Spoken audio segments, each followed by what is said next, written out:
I never thought my best friend would try to destroy my marriage. But that's exactly what happened, and the worst part is I still don't fully understand why. Let me back up. I moved to a new country when I was 11.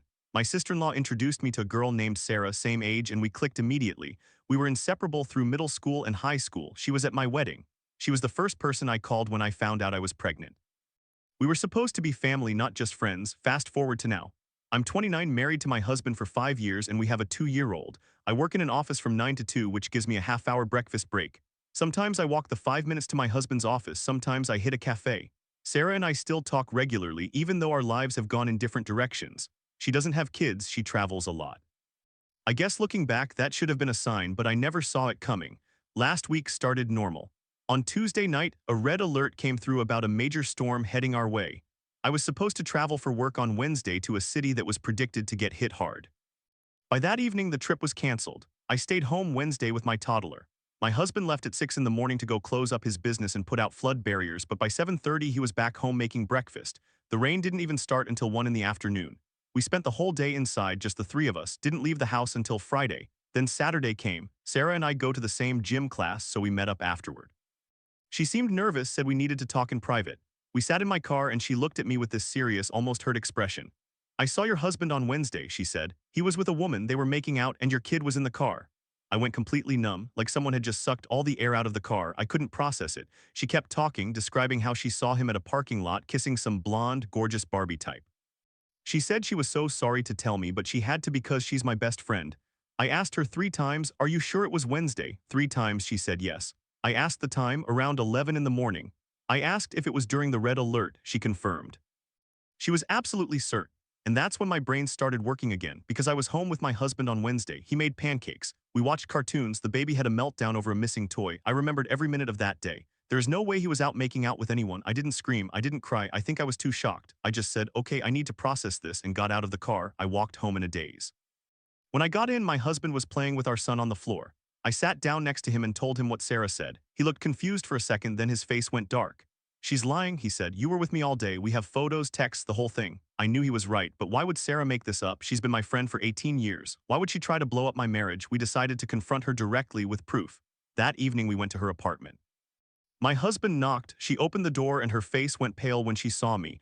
I don't think she expected me to bring him. I said, explain Wednesday. Where exactly did you see him? She started stammering. Maybe I got the day wrong. It could have been Tuesday. You told me 3 times it was Wednesday, I said. You described the weather, you said the kid was in the car, you were specific.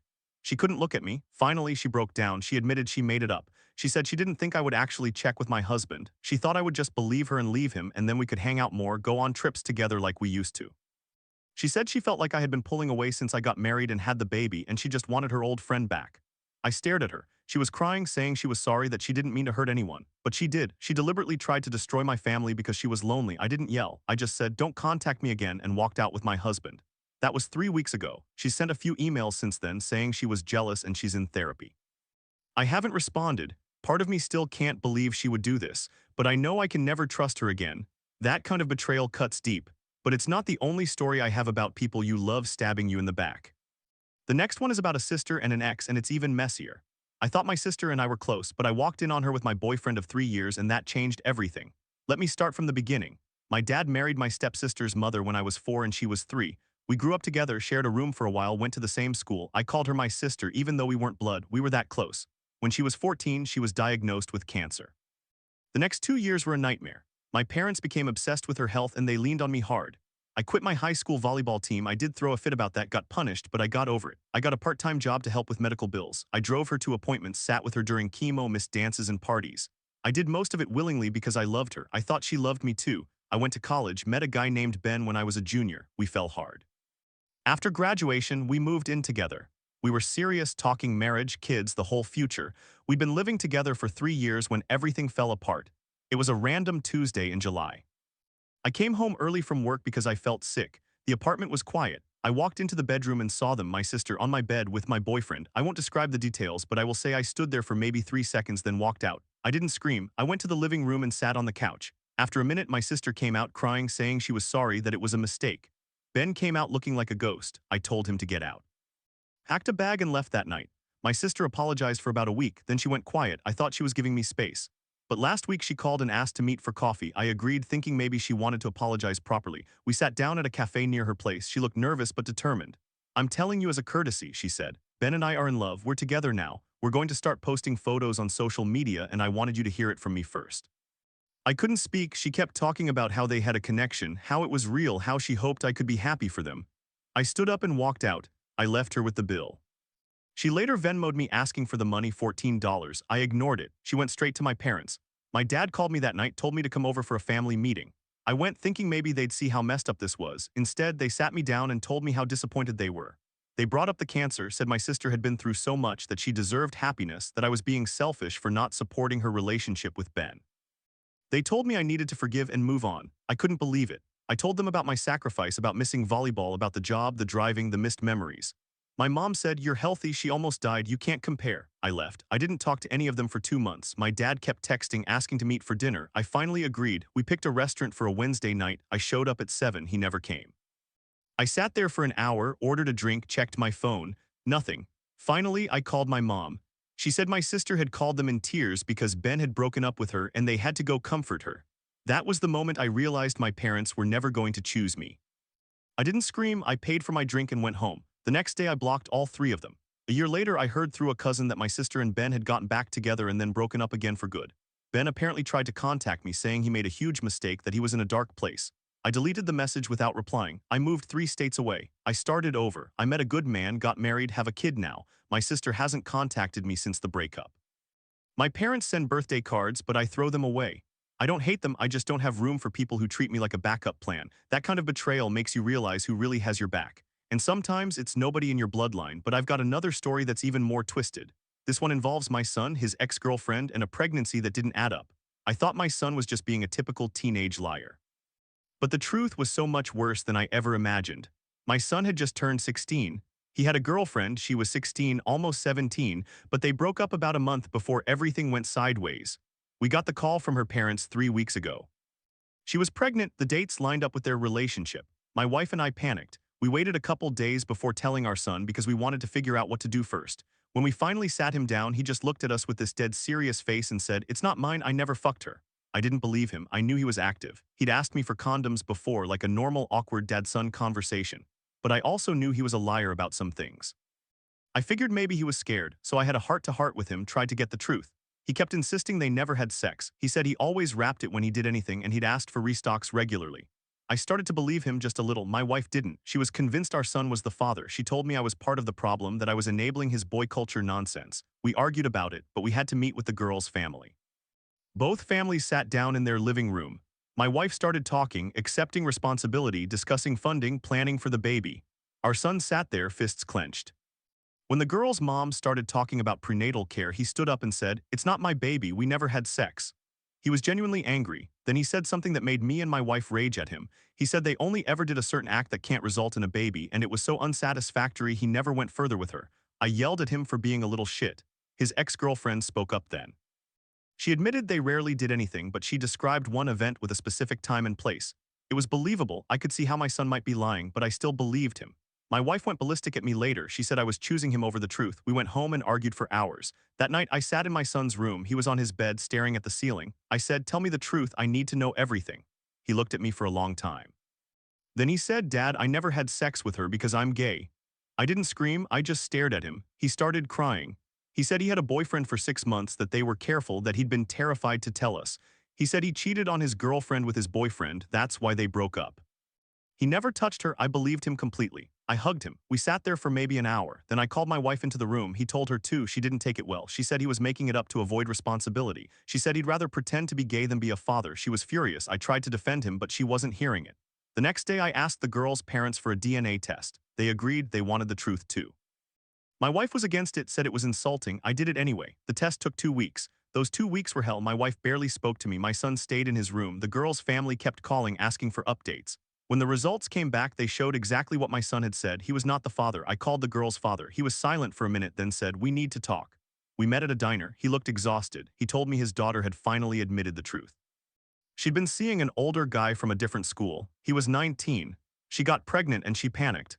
When they broke up with my son, she saw a way out, blame him. She figured he'd be an easy target because he was a teenager too. I didn't know whether to be relieved or furious. My son was innocent, but my wife still wasn't convinced. She said he could still have cheated on her. He admitted to cheating. He's not a good person. I told her, he's 16, he made a mistake, but he's not the father of that baby, that's what matters. She didn't agree. She said I was enabling him. We're still fighting about it. She sleeps in the guest room now. My son and I have gotten closer. He talks about his boyfriend, shows me photos. I try to be supportive, but my wife refuses to meet him. She says it's a phase. 2 weeks ago, the girl's family moved away. I heard she had an abortion. I don't know how to feel about that. My son doesn't talk about it. He just wants to move on. But the betrayal here isn't just from her, it's from my wife. She trusted a teenager's lie more than her own husband's gut feeling. She chose to believe the worst about our son. That kind of thing doesn't go away easily. We're in marriage counseling now. The therapist says we need to rebuild trust. But I'm not sure my wife wants to. She still thinks I'm wrong. She brings up the boy culture thing at every session. I don't know what's going to happen, but I do know this: the people you trust most can break your heart in ways you never expected. Whether it's a best friend, a sister, or your own wife, that's where we are now. Marriage counseling every Tuesday at 6. The therapist, Dr. Patterson, sits there with her notepad and asks us to talk about our feelings. My wife, Linda, starts every session by saying I undermined her, that I treated her like the enemy, that I chose our son over her. She says I made her look like the bad guy in front of the other family. I tell her I was just trying to find the truth. She says the truth didn't matter, that I should have supported her decision to accept responsibility. I can't wrap my head around that. The truth didn't matter, our son's innocence didn't matter. She says the DNA test was a humiliation, that I should have trusted her judgment instead of forcing a test. I tell her the test literally proved our son was telling the truth. She says that doesn't change the fact that he cheated on his girlfriend. He admitted to cheating. He's not a saint. I said, he's 16, he made a mistake. He's also gay and terrified. He needs our support, not a lecture about sainthood. She went quiet after that, but she didn't agree. We've had 3 sessions now. Each one ends with us driving home in silence. She sleeps in the guest room. She still refuses to meet our son's boyfriend, Derek. Derek is a nice kid. I've met him twice. He's 17, works part-time at a grocery store, plays guitar. He came over for dinner last Friday when Linda was at her sister's. Jake was nervous the whole time, kept checking his phone. I made spaghetti. Derek helped set the table. They held hands under the table and I pretended not to notice. After dinner, I told Jake I liked Derek. He hugged me. He looked so relieved. But Linda found out. She came home early and saw Derek's car in the driveway. She waited in the living room while I walked Derek to the door. She didn't say anything at first. Then she looked at Jake and said, "You're not bringing him into this house again while I'm here." Jake went to his room and slammed the door. I asked Linda why she would say that. She said, "Because I won't enable this phase. He's confused. He's lashing out because of what happened with that girl.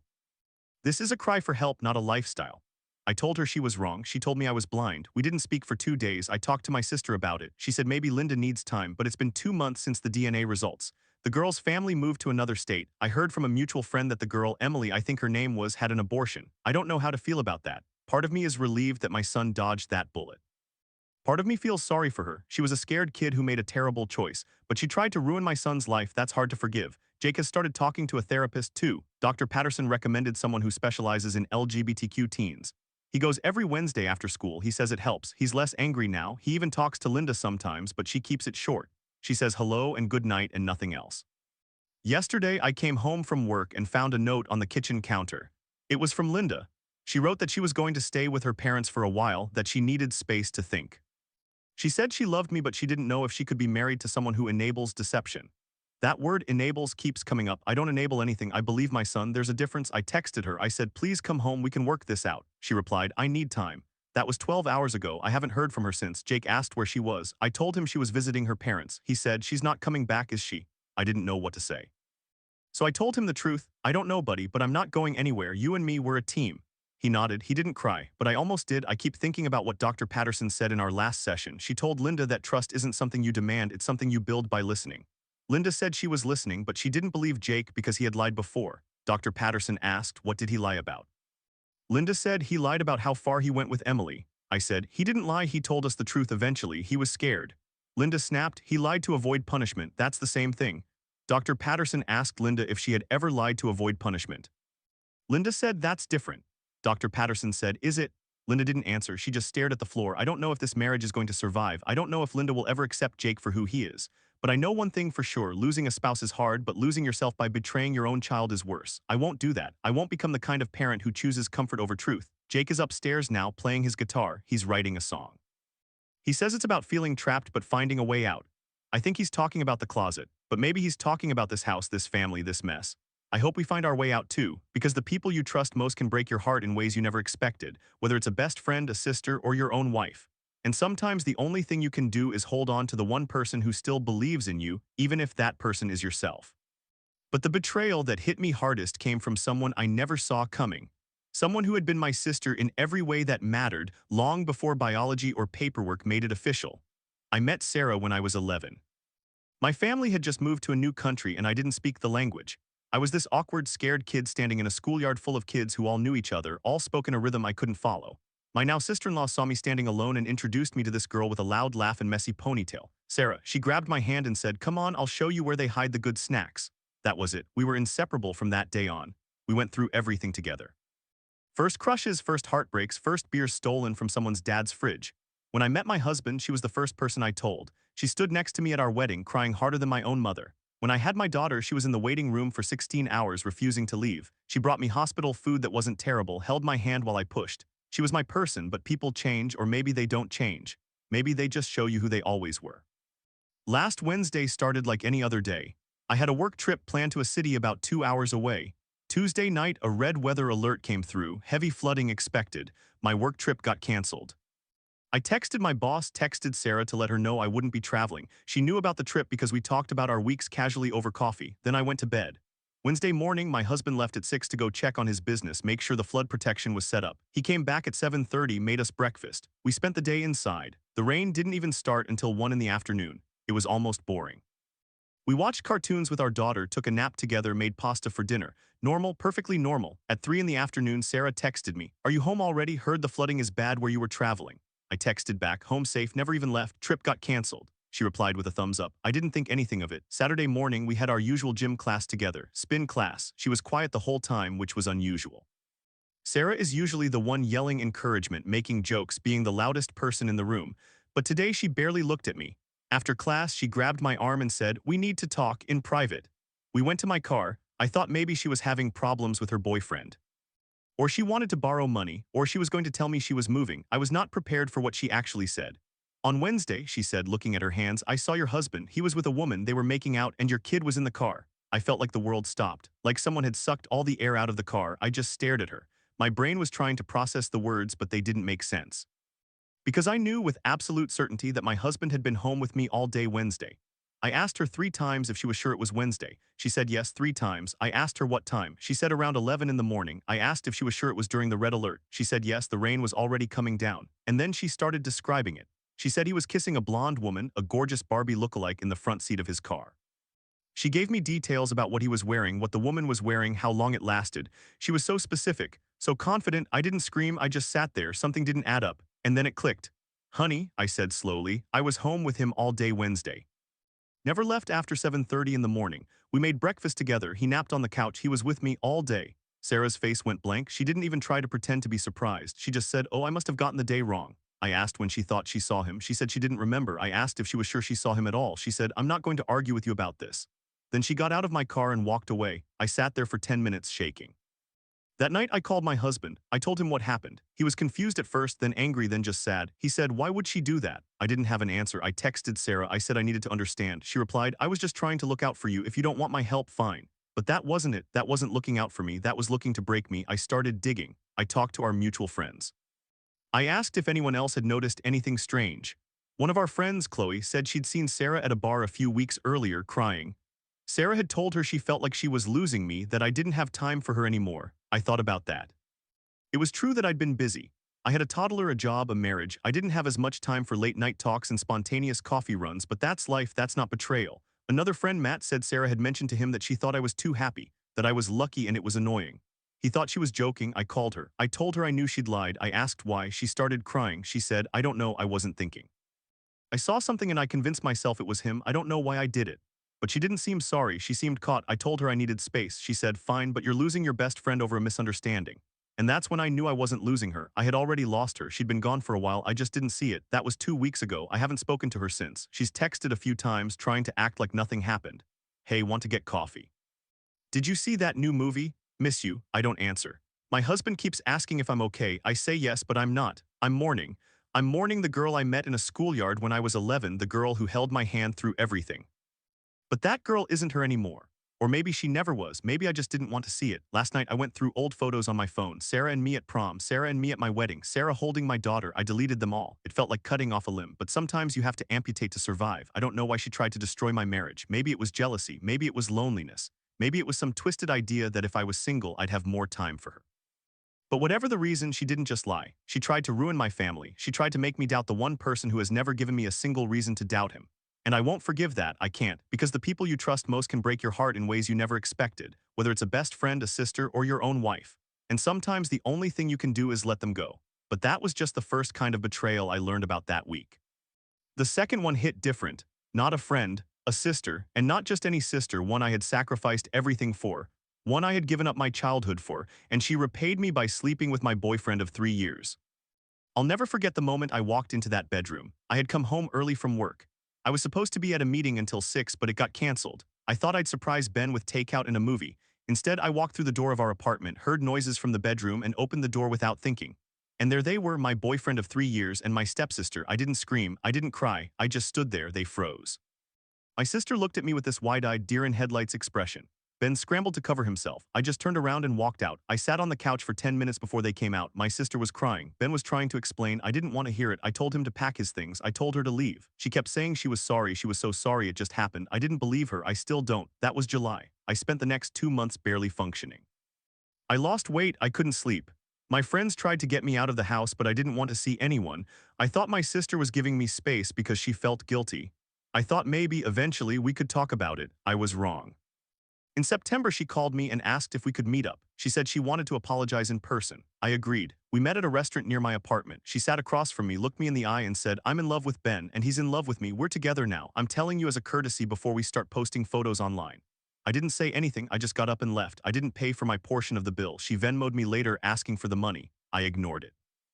Then the calls from my parents started. My mom was disappointed. My dad was angry. They told me I needed to be supportive. They brought up my sister's cancer. They said she'd been through so much and I was being selfish. They said I should be happy for her, that I was ruining the family, that I was holding a grudge over something that just happened. I wanted to scream. I wanted to remind them that when she was sick, I was the one who drove her to chemo. I quit volleyball.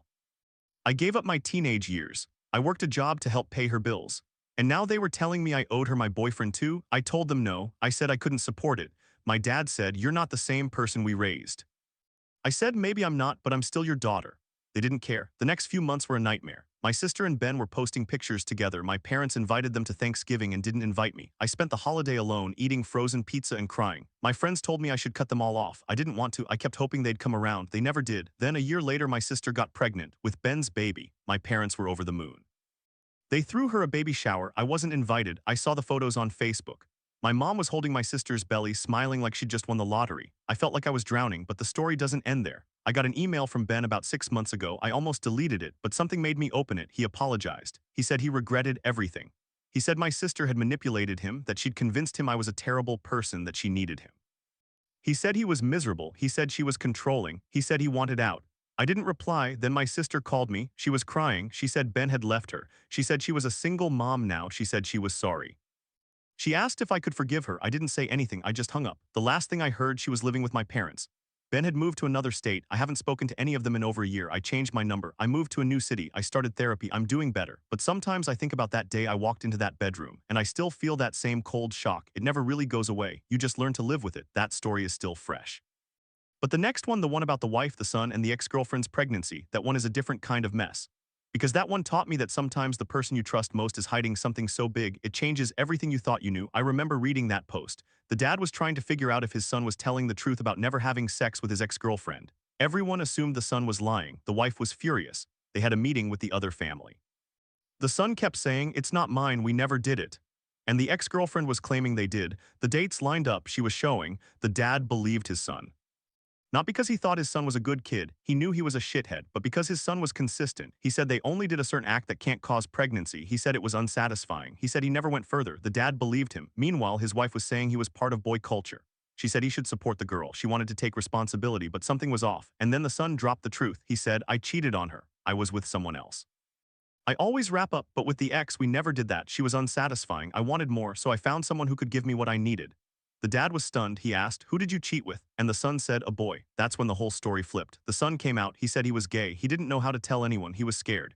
He said his ex-girlfriend knew he was gay and she was using the pregnancy to trap him. She thought he'd be forced to be with her.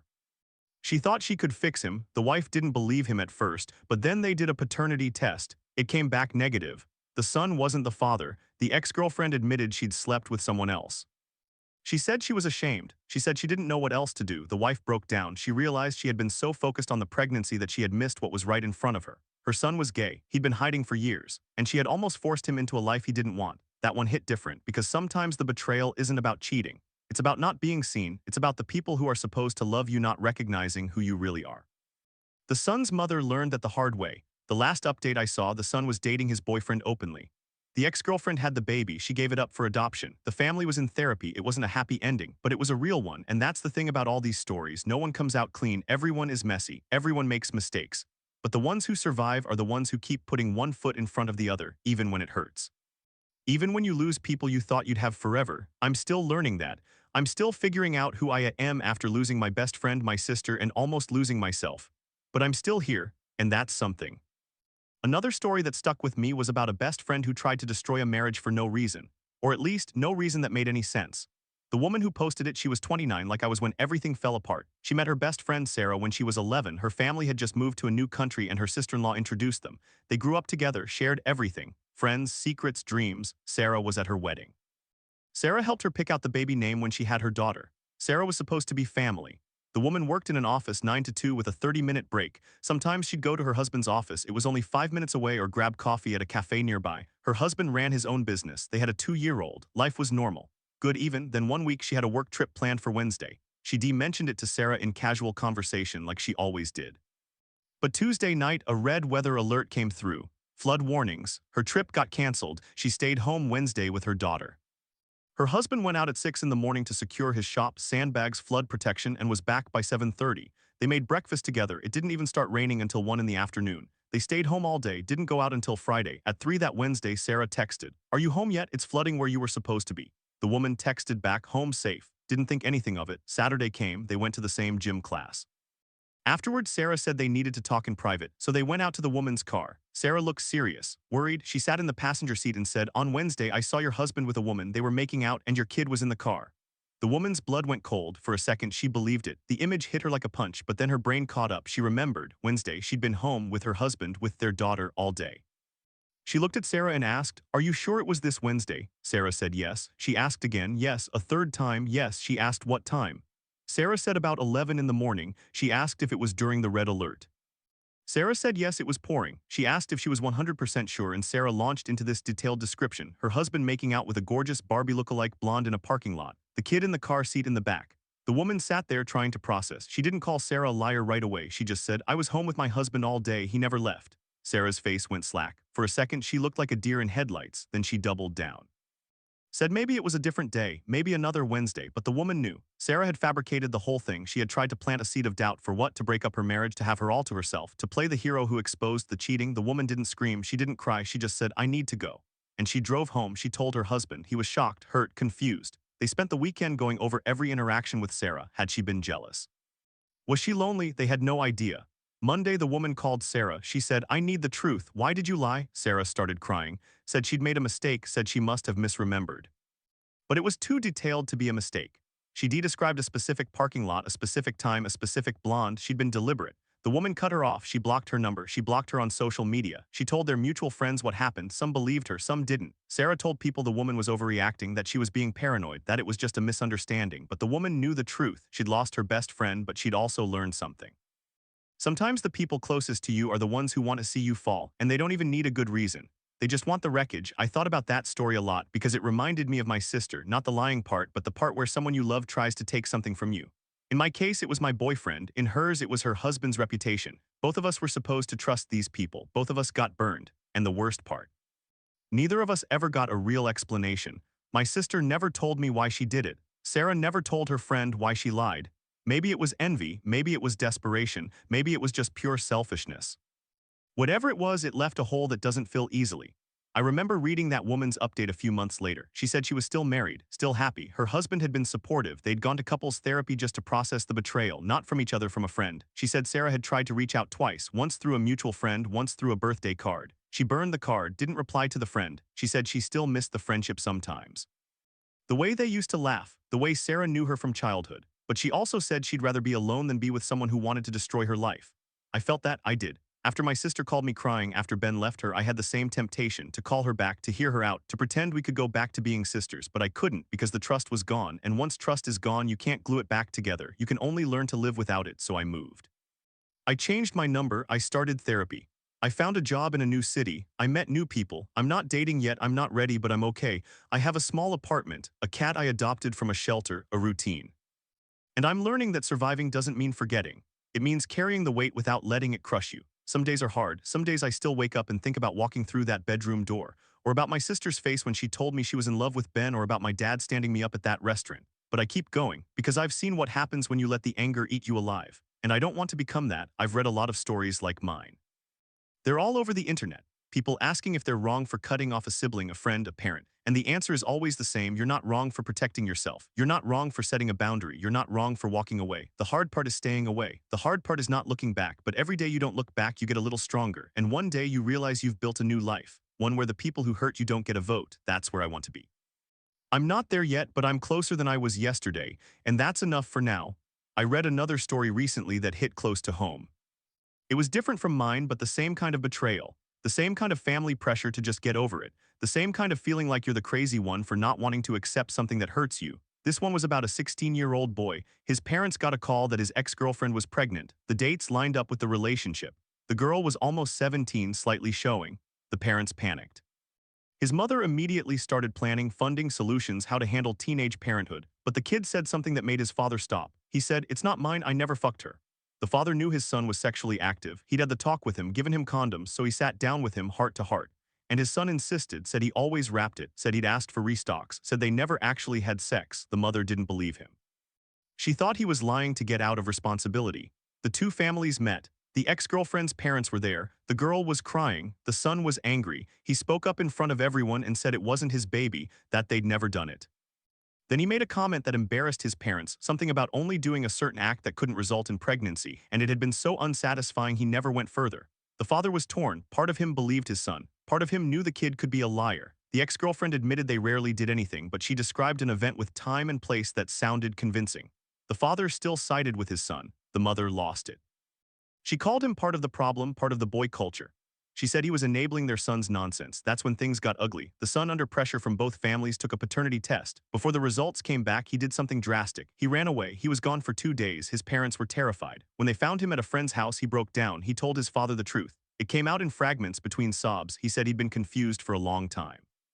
He said he'd been with a boy from his class. It had been going on for months. That was the cheating he'd mentioned to his dad earlier. He'd been carrying guilt, but he couldn't come out, not yet, and his ex-girlfriend, she found out. She was angry, she wanted to hurt him, so she lied about the pregnancy. The father was stunned. He called the ex-girlfriend's parents. They denied everything, said their daughter was telling the truth, but the paternity test came back negative. The son was not the father. Then it came out that the ex-girlfriend had been with someone else. Multiple someone else's. She didn't know who the father was. She just picked the easiest target. The father sat his son down and asked if he was okay. The son said he wasn't sure. He said he loved the boy from his class, that they were still together, that his boyfriend had been the only one who believed him through all of it. The father hugged him, told him he was proud of him, told him it was okay, but the mother didn't take it well. She blamed the son for embarrassing the family. She said he should have told them sooner. She said the whole situation was his fault for keeping secrets. The father stood up for him. He said, "He's our son. He's 16, he's scared, and you're making it about yourself." That's when the marriage started cracking. The mother went to stay with her sister. She said she needed space. She said she couldn't look at her son without thinking about the mess he created. The father was furious. He told her she was being cruel. She said he was coddling the boy. The son ended up moving in with his boyfriend's family for a few weeks. They were accepting, warm. They treated him like their own. The father visited every day. The mother called once. The son didn't answer. In the update, the father said they were in family therapy. The mother had agreed to go, but she was resistant. She kept saying the son had choices and that he was too young to know. The father said he was considering divorce if she couldn't accept their son for who he was. I sat in my apartment reading that story and I felt sick, because I saw my own family in it. The way parents can love you and hurt you at the same time. The way they can see you suffering and still choose the image of a perfect family over your actual happiness. That 16-year-old boy was brave. He came out under the worst possible circumstances.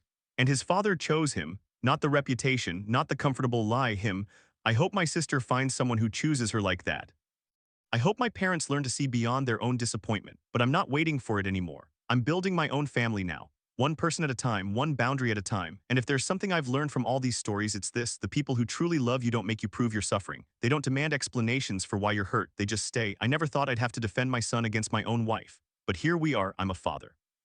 I've worked hard, provided, kept the peace. My son just turned 16, he's a good kid, smart, quiet, a little too good at keeping things to himself. He had a girlfriend, 16, almost 17. They broke up about a month ago. I thought it was just teenage stuff. Then her parents called. She was pregnant, 3 weeks along, but they said she was already slightly showing. The dates lined up with my son's relationship. My wife and I panicked. I mean, full-on panic mode. We waited a couple days before telling him. He didn't know. When we told him, he just looked at me and said, "It's not mine, I never fucked her." I didn't want to believe him. I knew he was active. I'd had the talk with him, given him protection, restocked when he asked, but he kept saying they never did it. Then he admitted he cheated on her. I sat him down, heart to heart. He was a shithead about it, but I started to believe him. He said he always wrapped it. He said he'd asked for restocks. My wife, she didn't believe him for 1 second. Both families met at her parents' house. My wife started the conversation, already accepting he was the father. She was talking about funding, solutions, how we'd handle a teen pregnancy. My son spoke up loud and angry. He said, "It's not my baby, we never had sex." Her parents looked at him like he was lying. Then my son made a comment that I'm not proud of, something about only doing a certain act that can't cause a pregnancy, and it was so bad he never went further. I wanted to ground him for life for that, but I also saw the panic in his eyes. The ex-girlfriend admitted they rarely did anything physical, but she described one event, the when and where, and it sounded believable. My wife said I was enabling him. She called me part of the problem, part of the boy culture that makes men think they can get away with anything. I still believed my son, then he ran away. He was gone for 2 days. I called his phone, his friends, his school, nothing. My wife was hysterical, but she was more angry at me for not forcing him to confess. I was terrified. When we found him at a friend's house, I broke down. He looked smaller than I'd ever seen him. He told me the truth. It came out in pieces between sobs. He said he'd been confused for a long time, that he'd been with a boy from his class. It had been going on for months. That was the cheating he'd told me about. He was carrying so much guilt. But he couldn't come out, not yet, and his ex-girlfriend, she found out. She was angry. She wanted to hurt him, so she lied about the pregnancy. I was stunned. I called her parents. They denied everything, said their daughter was telling the truth, but I had a paternity test done. It came back negative. My son was not the father. Then it came out that she'd been with multiple guys. She didn't know who the father was. She just picked the easiest target. I sat my son down again. I asked him if he was okay. He said he wasn't sure. He said he loved the boy. They were still together. His boyfriend had been the only one who believed him through all of it. I hugged him. I told him I was proud of him. I told him it was okay, but my wife didn't take it well. She blamed him for embarrassing the family. She said he should have told us sooner. She said the whole situation was his fault for keeping secrets. I stood up for him. I said, "He's our son. He's 16. He's scared, and you're making it about yourself." That was when our marriage started cracking. She went to stay with her sister. She said she needed space. She said she couldn't look at our son without thinking about the mess he created. I was furious. I told her she was being cruel. She said I was coddling him. My son moved in with his boyfriend's family for a few weeks. They were warm, accepting. They treated him like their own. I visited every day. My wife called once. My son didn't answer. I didn't blame him. We started family therapy. I dragged my wife there. She sat with her arms crossed the whole first session. The therapist asked her how she felt about her son's sexuality. She said, "He's too young to know. He's confused." This whole pregnancy mess made him latch onto something. The therapist pointed out that the pregnancy was a lie. My wife snapped, "But he still embarrassed us. People are talking." I wanted to scream. Instead, I said, "He's our son. He didn't embarrass anyone. He survived a false accusation. He came out to us, and you're worried about what people think." She didn't respond. The therapy continued, slowly, painfully. My son started coming home for visits. He and I would watch movies. He told me about his boyfriend. The kid's name is Marcus. Marcus had stood by him through everything. I met Marcus, good kid, bright, respectful. I saw the way my son looked at him, and I realized I'd never seen my son look at anyone like that before, not his ex-girlfriend, not anyone. My wife eventually started attending sessions more openly. She still had a long way to go, but she stopped referring to it as the mess. She started asking about Marcus, small steps. I told her flat out, if she couldn't accept our son, I couldn't stay married to her. I meant it. She cried. Said she felt like she failed as a mother. I said, "You haven't failed, you're learning. But you have to keep learning." It's been 6 months now. My son and Marcus are still together. He's doing better in school. He's out to his close friends. He smiles more. My wife and I are still in therapy. She's trying. That's all I can ask for. But I'll never forget sitting in that restaurant across from her parents, watching my son's face crumble as he tried to tell the truth, and no one believed him. Not even his own mother. I believed him. That's what got us through. I don't know if our marriage survives. I hope it does. But if it doesn't, I know it's not because of my son. It's because my wife chose shame over love for a while, and sometimes that gap can't be bridged. But I'll always be his father. I'll always be the one who stayed.